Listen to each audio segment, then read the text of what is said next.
Shutdown দীর্ঘায়িত হলে ফ্লাইটের সংখ্যা 20% পর্যন্ত কমানো হতে পারে বলে সতর্ক করেছেন ট্রান্সপোর্টেশন সেক্রেটারি শন ডাফি। ফক্স নিউজকে তিনি বলেন, অতিরিক্ত চাপ তৈরি হলে এমন সিদ্ধান্ত নেওয়া লাগতে পারে। শুক্রবার বিভিন্ন এয়ারলাইনের 2200 ফ্লাইট বাতিল ও বিলম্ব হয়েছে, যার ফলে বিপাকে পড়েছেন 12,000-এর বেশি ভ্রমণকারী। বিশেষজ্ঞরা বলছেন, বেতন ছাড়া কাজ করতে গিয়ে অসুস্থ হয়ে পড়ছেন ফ্লাইট কন্ট্রোলাররা। বাধ্যতামূলক না হলে এই সময় যাত্রীদের ভ্রমণ না করার পরামর্শ দিয়েছেন তারা। শাটডাউনের 38তম দিনে এসে দেশের ব্যস্ততম 40টি এয়ারপোর্টে বিমান চলাচল 10% কমানোর পদক্ষেপ কার্যকর করতে শুরু করেছে প্রশাসন।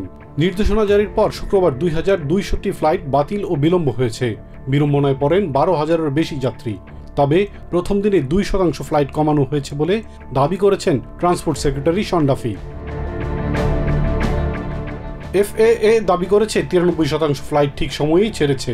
তবে শাটডাউন আগামী সপ্তাহের পরও অব্যাহত থাকলে ফ্লাইট চলাচল 15 থেকে 20% পর্যন্ত কমতে পারে বলে আশঙ্কাও করছেন ট্রান্সপোর্টেশন সেক্রেটারি। কিন্তু এমনটা যেন না হয়, সেজন্যে সরকার সচল করতে সেনেট নেতাদের প্রতি আহ্বান জানান তিনি। শন ডাফি বলেন, সরকারের অচল অবস্থার মধ্যে তিনি বাড়িতে না গিয়ে সরকারের কর্মকাণ্ড সচল রাখার বিষয়টি নিয়ে কাজ করেছেন। কিন্তু এখন কেন ডেমোক্রেটিক সেনেটররা ছুটি কাটাতে বাড়িতে যাচ্ছেন তা নিয়ে প্রশ্ন তোলেন তিনি। অবসরপ্রাপ্ত এয়ার ট্রাফিক কন্ট্রোলার হার্বে কলিংক বলেছেন, পেচেক ছাড়া কাজ করতে গিয়ে অসুস্থ হয়ে পড়ছেন air কন্ট্রোলাররা।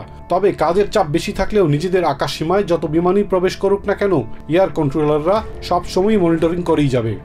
National president of professional aviation safety specialist David spare বলেন, এয়ার কন্ট্রোলারদের পাশে থাকা টেকনিশিয়ানদের সংকট থাকার পরও তাদের অতিরিক্ত কাজ করতে হচ্ছে। সম্প্রতি FAA বলেছিল তারা এই টেকনিক্যাল অপারেশন টিমকে পুনর্গঠন করবে।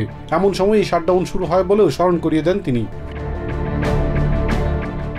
বড় 40টি শহর থেকে ফ্লাইটের সংখ্যা কমতে শুরু করলেও ছোট শহরগুলোর যাতায়াত করা ফ্লাইট কমছে বর্তমানে। আর তাই বাধ্য না হলে এই মুহূর্তে ট্রাভেল না করার পরামর্শ দিয়েছেন এভিয়েশন এক্সপার্ট জুলিয়ান খেল। একই সাথে যদি যেতেই হয় তাহলে একটা ব্যাকআপ ফ্লাইট বুক করারও পরামর্শ দিয়েছেন তিনি। ভ্রমণকারীরা হতাশ ও বিরক্ত। ভ্রমণে বের হয়ে কেউই দেরিতে পৌঁছাতে বা ভ্রমণ বাতিল করতে চায় না বলেও মন্তব্য করেন তারা। এ সময় ডেমোক্রেটদের সাথে আলোচনা করে মানুষের এই ভোগান্তি কমাতে রিপাবলিকানদের প্রতি আহ্বানও জানিয়েছেন যাত্রীরা। গত 1 অক্টোবর থেকে শুরু হওয়া সরকারের অচল অবস্থা এখন দেশের ইতিহাসে দীর্ঘতম শাটডাউনে পরিণত হয়েছে। ইলিয়াস কমল, TVN 24 নিউজ ডেস্ক।